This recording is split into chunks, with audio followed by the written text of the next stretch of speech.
আসসালামু আলাইকুম। আজকে বানাবো কমলি শাকের পাকোড়া। কমলি শাকটা ধুয়ে পরিষ্কার করে নিয়েছি, কুচি কুচি করে কেটে নিয়েছি, মসুরের ডাল বেটে নিয়েছি। এখন দিয়ে দেবো মশলাগুলো। স্বাদ মতো লবণ, লাল মরিচের গুঁড়ো, হলুদের গুঁড়ো, আদা বাটা, রসুন বাটা, পেঁয়াজ কুচি, কাঁচামরিচ কুচি,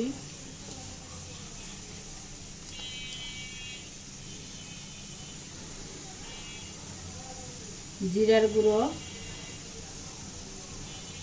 শাহি গরম মশলা। এখন আমি ভালোভাবে হাতের সাহায্যে মেখে নিব।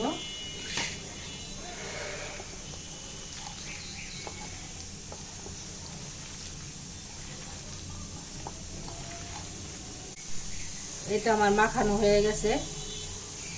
বাচ্চারাও পছন্দ করে শাক, এইভাবে খাওয়াবেন বাচ্চাদের, তাহলে খাবে। ছোট বড় সবাই পছন্দ করে এই শাকের পাকোড়াটা।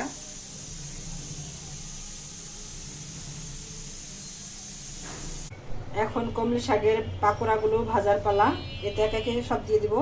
আমি বল বানিয়ে রাখছি, এটা এখন দিয়ে দেবো তেলের ভিতরে।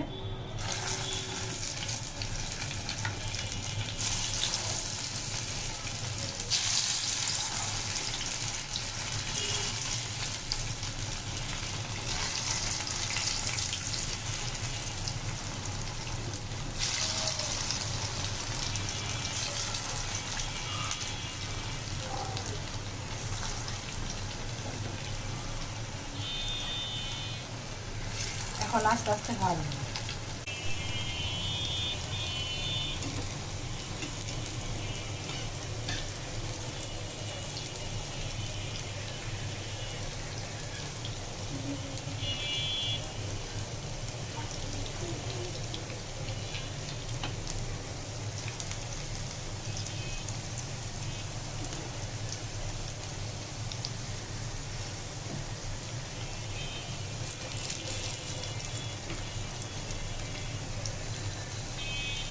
এইটা এখন আস্তে আস্তে উল্টে দিব পাকোড়াগুলো।